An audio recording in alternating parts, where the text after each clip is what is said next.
How's it going? It's been a while since I've gone live. We're gonna try to get back into the swing of it. We've been very busy though, like a silly amount of busy, mostly because, in Florida we had that hurricane and the not so distant past, um, what was it, a couple months ago, and the IRS moved our Florida filing deadline to February. So we're still filing a lot of returns.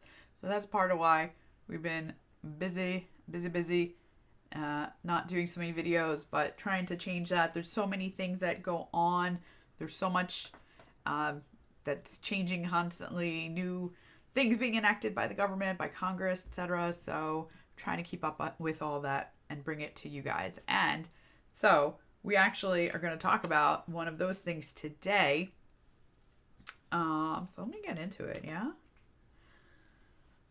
Hi, I'm Beth Hochberger, CPA, CGMA, and today I will discuss the news that we've all been raving about.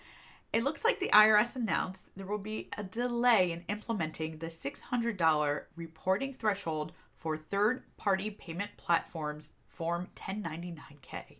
Woo! Okay, so I'm sure you're wondering, what's a 1099-K form and what are third-party payment platforms?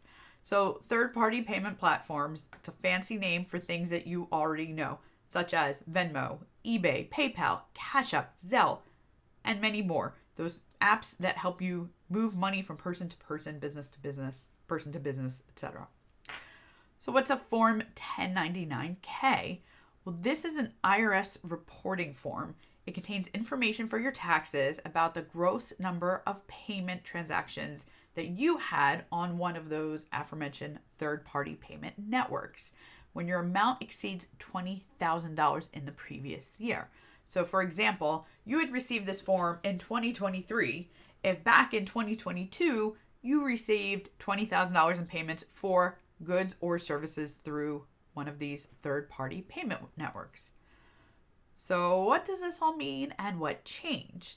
The American Rescue Plan Act reduced the 1099-K reporting threshold from $20,000 all the way down to $600.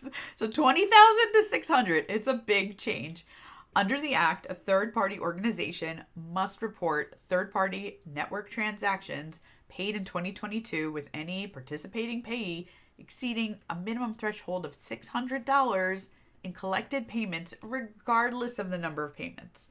So before, it was $20,000 and 200 transactions in the year. Now it's supposed to be any number of transactions with a total of $600. But it's now being delayed. So who does this affect? The new threshold mainly affects third-party settlement organizations and e-commerce platforms. Think eBay and OfferUp. However, this also includes individuals and small business that use these platforms.